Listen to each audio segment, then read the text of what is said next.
મારું નામ નેહા છે, નેહા પટેલ, અને હું ન્યૂ જર્સીથી આવી છું. So it's ઓવરવેલ્મિંગ.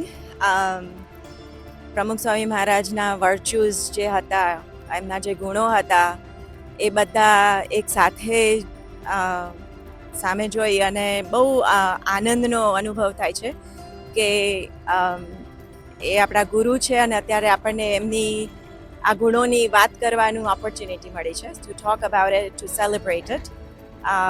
આજે અમે એકચ્યુઅલી આજે જ આંબલીવાળી પોળમાં અમે લોકો ગયા હતા અને બાપાને શાલ પણ ઓઢાડી હતી, એ પણ ઓપોર્ચ્યુનિટી મળી હતી. અને એ વખતે it was just an amazing opportunity to be able to come here and think about it. આ બધા ગુણો એક ગુણો આપણે વાત કરતા હોઈએ, મંદિરમાં ગયા હોઈએ, સાંભળતા હોઈએ, પણ એક સાથે આ બધાની વાત કરવાનું, સેલિબ્રેટ કરવાનું, it's a really great opportunity. સ્વામીનો એવો કોઈ દિવસ આશય નહોતો કે આટલી બધું મોટું થઈએ, આટલા મોટા થઈએ. He just did his thing, as I said.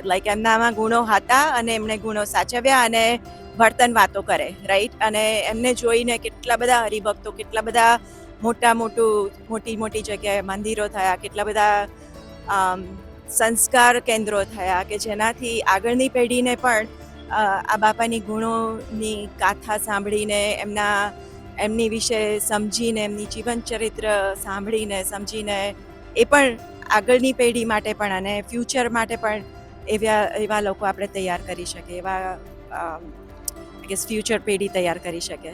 Okay, સો ઘણા બધા ગુણો છે, પણ અત્યારે એક ગુણ યાદ આવે છે કારણ કે મેં હમણાં જ એની બોટ જોઈ હતી, વાત્સલ્યપણું એમનું, કે એમના માટે નાનો હોય, મોટો હોય, કોઈ પણ ઘરનો હોય, કોઈ પણ નાત જાત, એને જોયા વગર એમને એક મા જે રીતનું પ્રેમ આપે એવી રીતનો પ્રેમ આપ્યો છે. લેટર્સ ગમે ત્યાંથી આવ્યા હોય, ગમે તેવા અક્ષરો ના ઉકલેવા હોય તો પણ એમણે મહેનત કરી અને મોતીઓ આવ્યો હતો તો પણ એમનાથી દેખાતું નહોતું, તો પણ એમણે વંચાવીને એમને એ હરિભક્તને એને હેલ્પ કરી હતી. સો એમનો જે પ્રેમ હતો કે which surpasses all the loves in this world. So એ મને બહુ જ ટચ કરી ગયો છે.